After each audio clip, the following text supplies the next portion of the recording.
The Other Side Media Group and 91X now present The Other Side Radio Show, a program about people who make a difference from all walks of life in Quinte and beyond. And now here are your hosts, Jeremy and Joshua Davis. Welcome again to an Other Side special report.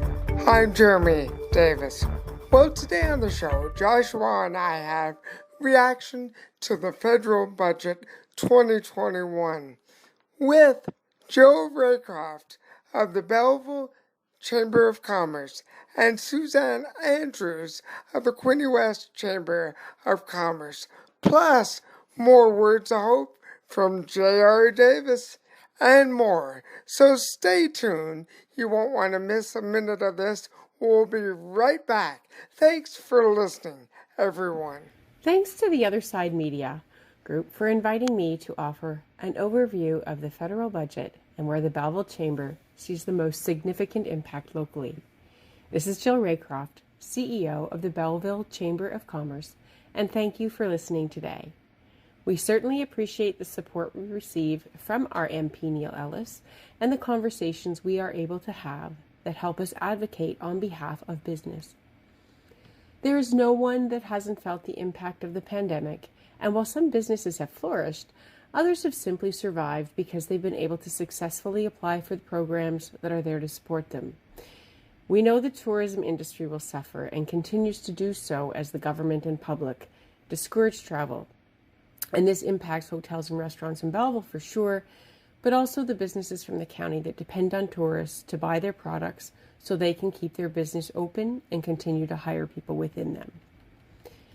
The budget is truthfully a rather dry topic, and it often sounds like a bunch of numbers that amount to dollars you or I never expect to imagine in our lifetimes. But this is money that comes from tax dollars we pay, and many are concerned about what the deficit being created will do for future generations. Hopefully, and the government certainly hopes this too, when we come out of this closure, our economy will bounce back. While there is no way some businesses will be able to recover their lost income for the hair not cut, the hotel beds not slept in, meals not eaten, if they've been able to hang in, I'm confident people will return to these types of services. Thankfully, the pandemic has not been so deadly as to decimate our population. Not that any loss is okay, but when you consider the impact the plague had in the 14th century when it killed half the population and there was no one left to farm land or provide the basic needs to those who survived, we do have a much better chance of seeing our economy recover faster. There are key investments in child care support, expansion of internet, and housing that will also support business growth indirectly, whether it is by keeping women in the workforce, allowing people to work from home, or move to the region and join the labor market here. But specifically, I will refer to some of the key points in the budget that affect business. So there has been an extension of business support that equates to an extension of the rent subsidy and lockdown support until September. It also proposes to gradually decrease the rate of the rent subsidy in order to ensure an orderly phase out of this program as vaccinations are completed and the economy reopens. While they've indicated this will end in September, they have also acknowledged this might be flexible depending on how the pandemic continues to impact businesses trying to return to normal business operations. Budget 2021 proposes to introduce the new Canada Recovery Hiring Program for eligible employers that continue to experience qualifying declines in revenues relative to before the pandemic. The proposed subsidy would offset a portion of the extra costs employers take on as they reopen, either by increasing wages or hours worked or hiring more staff. The aim is to make it as easy as possible for businesses to hire new workers as the economy reopens. From a workforce support perspective, the Budget 2021 proposes new investments for early learning and childcare and Indigenous early learning and childcare, including a 50% reduction in average fees for regulated early learning and childcare in all provinces outside Quebec that should be delivered before or by the end of 2022. The goal is an average of $10 a day by 2025-26 for all regulated childcare spaces in Canada. This is also expected to be supported by ongoing annual growth in quality affordable childcare spaces across the country, building on the approximately 40,000 new spaces already created through previous federal investments. There's also money for a new sectoral workforce solutions program. Working primarily with sector associations and employers, funding would help design and deliver training that is relevant to the needs of businesses, especially small and medium-sized, and to their employees. This funding will help businesses recruit and retain a diverse and inclusive workforce. One of the things we've noticed in our area, however, is that we don't need new job creation, but funding to support in-house training as people retire and junior staff move into these open positions. I had specifically asked in the pre-budget consultation that we have money that could support 2 people in the same job for this type of internal training. At least this is one example of how funding could really help a small business. This might also work for apprentices, and we'll continue to explore that opportunity. One of the greatest challenges for certified trades attracting employees is that if they invest in someone as an apprentice, that person may move on to a different employer once they've completed their training.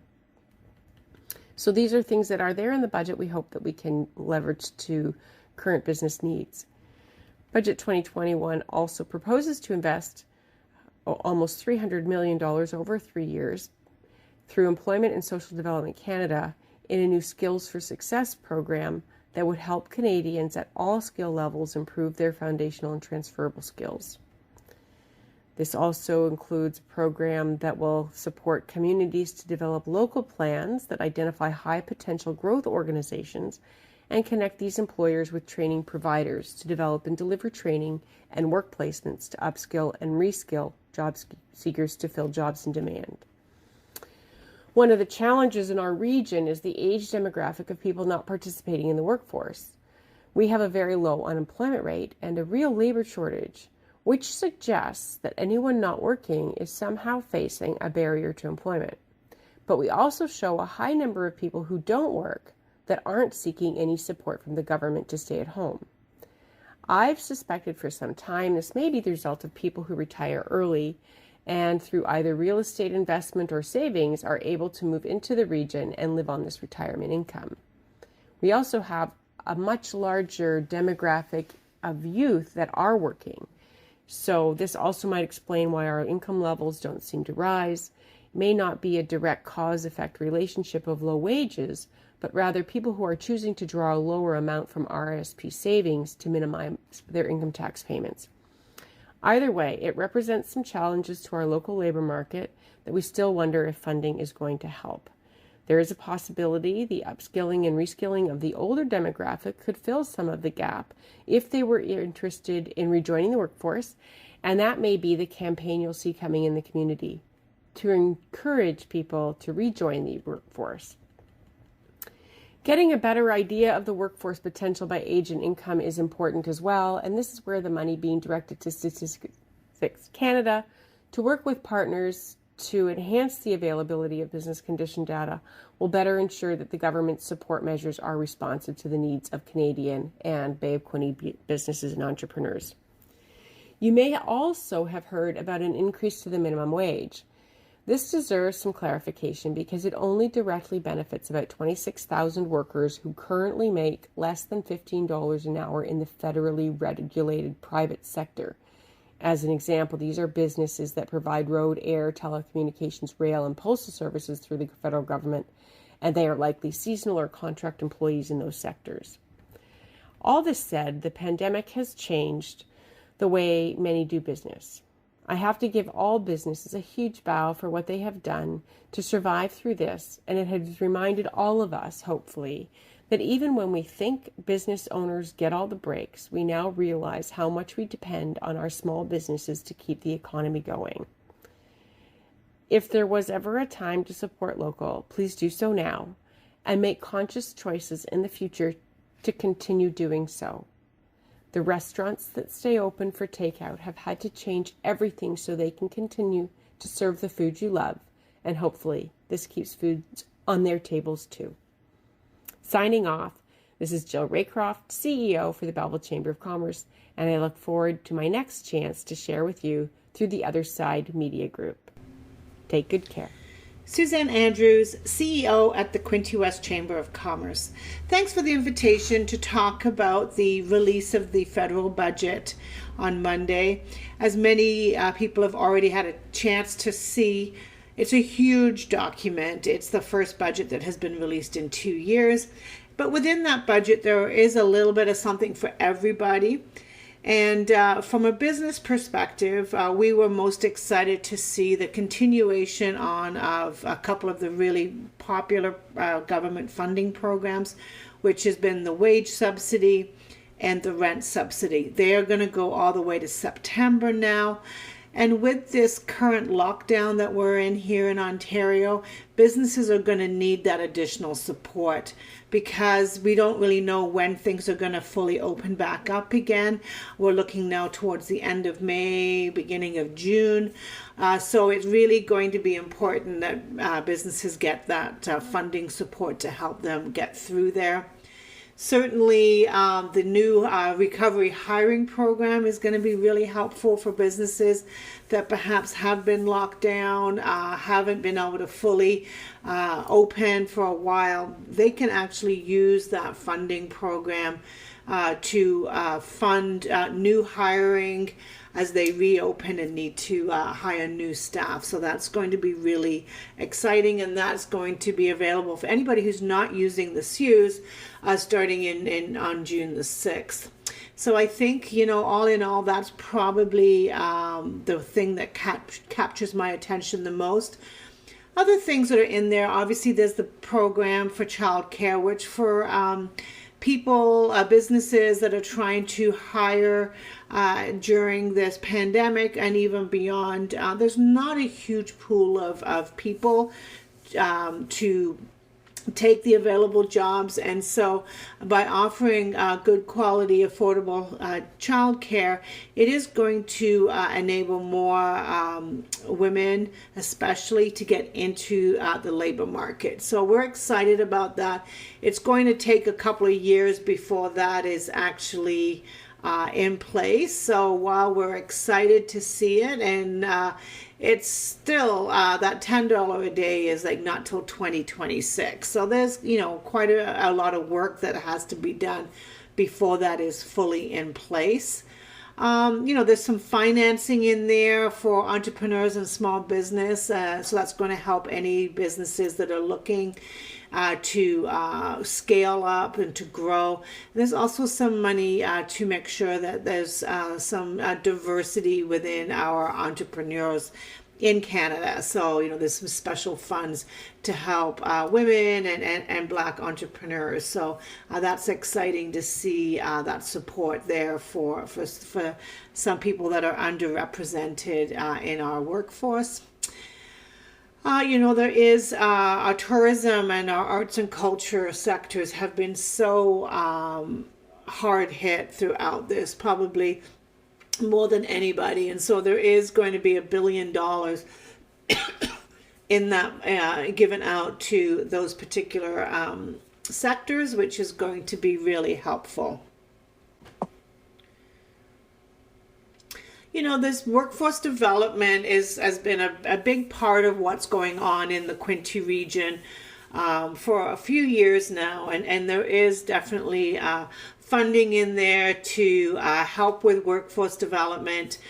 There's some money to help with work integrated learning placements, which is basically internships and apprenticeships. So that's really exciting for young people who are trying to get their careers started and get into the workplace. There's quite a few programs that are sort of being pulled in to help with that section of the budget, including a student work placement program, Canada's Summer Jobs, Youth Employment and Skills Strategy. So these are programs that have already been in place, but now they're sort of being pulled together to have this comprehensive solution to help develop our local workforce. Food security continues to be, an issue for many communities across the country, and so there's definitely going to be some attention looked at on food supply and how that supply chain in Canada works, especially in Ontario. So definitely looking at ways that we can support agriculture and farmers and make sure that, we have a robust supply chain here in Ontario.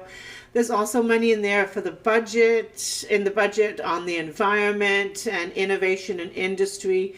So certainly some big ticket items there. Procurement also becomes an issue, how the government is spending their money, how they're purchasing.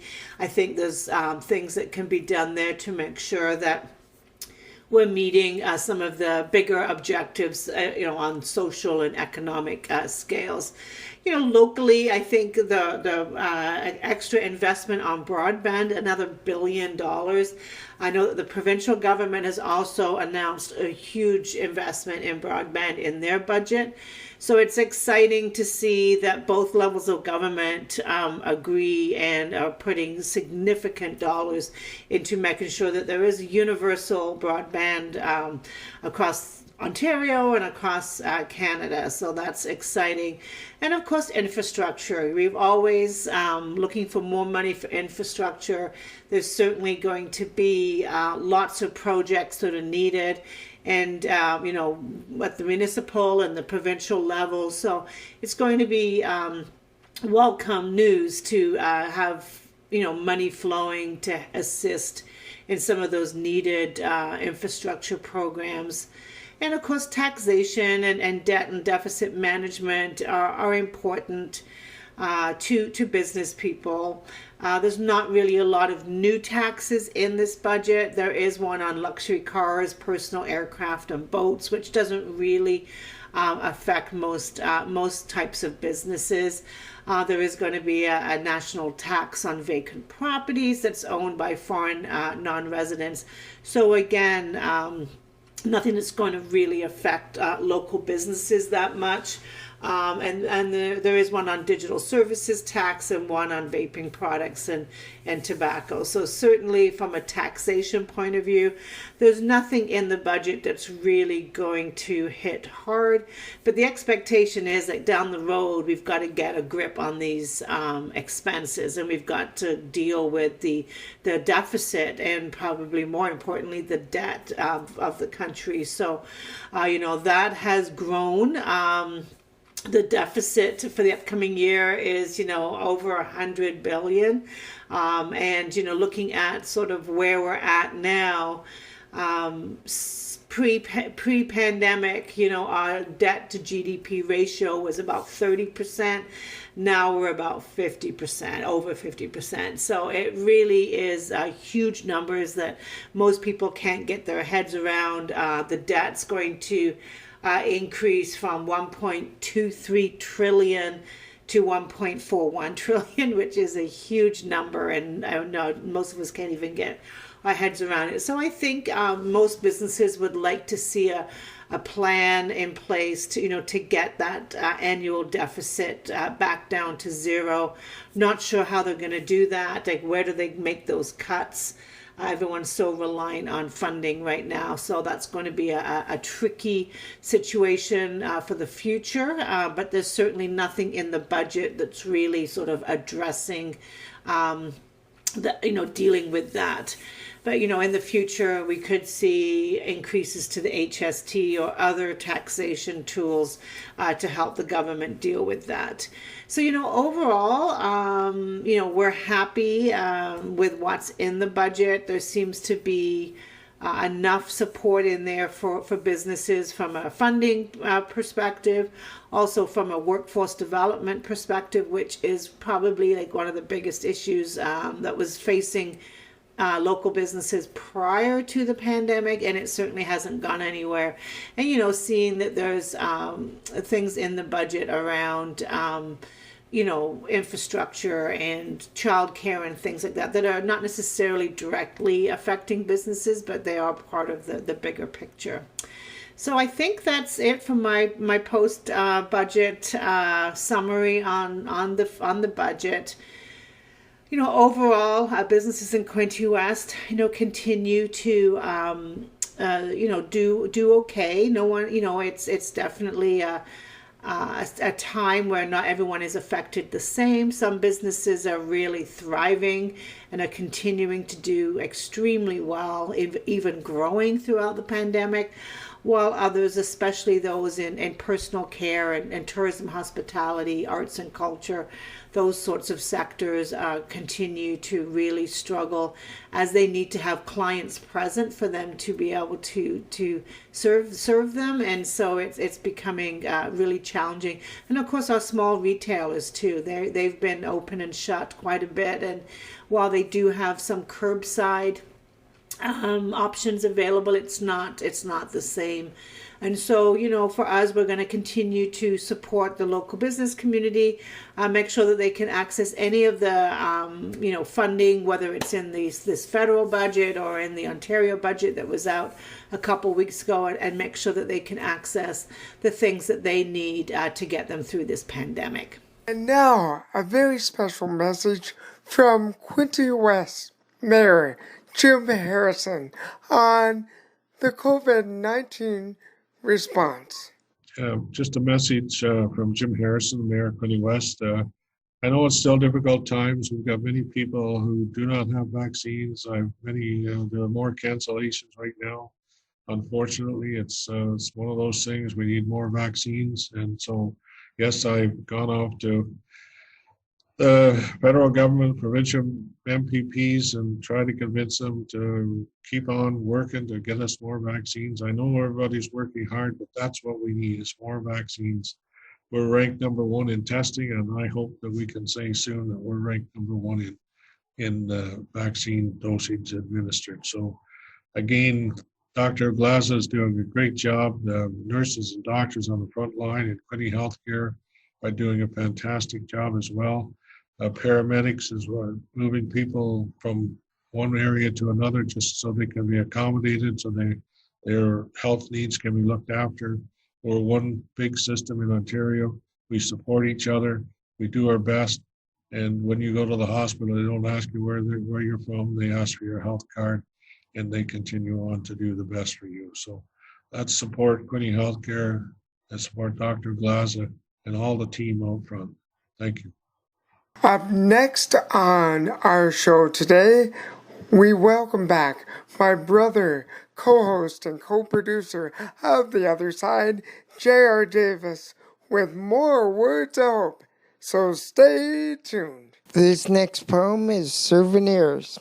Souvenirs cannot be measured by material things, but rather by God's earthly dreams.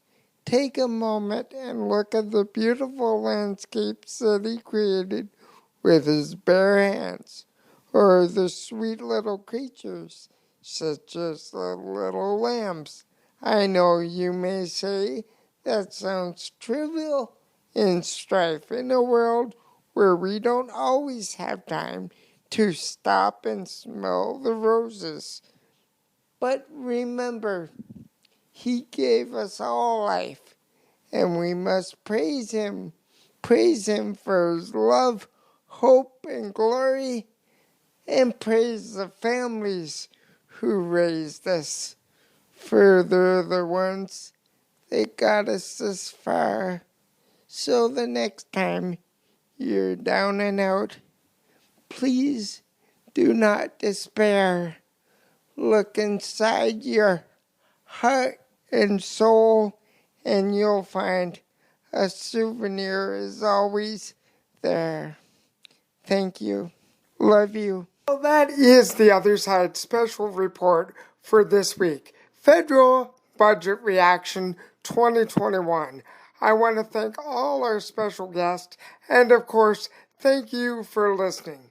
But before we go, I want to send this show out on a high note with a tribute once again to the frontline workers of this pandemic. And Mark of Ambush fame will perform his song that he wrote called Frontline Worker. May God bless you. Josh and I will see you next week. There will be a better day on the horizon. We've got to stay positive and stay safe, everyone. Hey guys, I wrote this song today for Carolyn Giroux. It's actually Danny, our drummer's sister. She's been a nurse for about just over a year. I saw her picture on Facebook and I got thinking about her and all the frontline workers. And this song kind of just came to me, so I'd like to share it with you. It goes like this. Alarm goes off at 5 a.m. She whispers, here I go again. Feels like she hasn't slept in years. Puts on her scrubs, her hair up in a ponytail. She fights back tears, it's been hell. She hasn't hugged her own 2 kids in weeks. She's a frontline worker, caring for the sick and elderly. Hope she knows how proud we are of her. From coast to coast of our great country.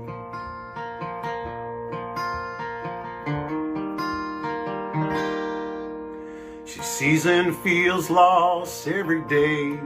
She's held hands as they slipped away. Praise to God, how can this be? But she stays strong for everyone, fighting every day since this begun. A capeless hero to you and me. She's a frontline worker, caring for the sick and elderly. Hope she knows how proud we are of her. From coast to coast of our great country. 'Cause she's a frontline worker, caring for our sick and elderly. Hope she knows how proud we are of her. From coast to coast of our great country. Hope she knows how proud we are of her. From coast to coast of our great country. Yeah, she's a frontline worker.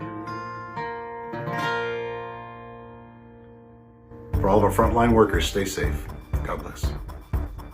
The Other Side Radio Show is a production of the Other Side Media Group in association with 91X. Copyright 2021, all rights reserved.